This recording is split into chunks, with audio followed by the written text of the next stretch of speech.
লালটা শাক আমি মায়ের সঙ্গে। তো দেখুন এগুলা লালটা শাক এগুলো ছাড়ে দিতে হয়, ছাড়াতে হয়। আমার মা ডাক বসেছে, সেই জন্য মামা এত বললো, আমি আপনি একটা করলাম, আবার করবো। ট্যালেন্ট। তারপরে আমাদের ঘরে একটা ছাদওয়া লোক আছে, তো আমি রাত শাক ছাড়াইছি।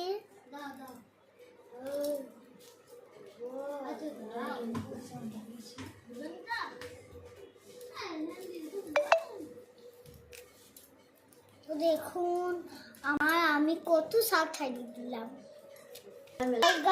কল গায়ে ঠাকুর চলে এসেছে, যে যে যাবেন চলে যাবেন। কল গায়ে ঠাকুর এসেছে।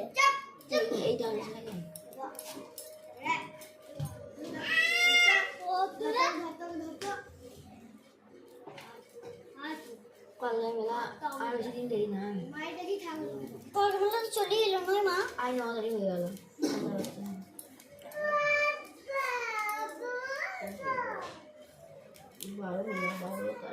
চালু ভাজা বন হয়ে গেল, লাল শাক বেচে রাখলাম, মা বানিয়ে নেবে।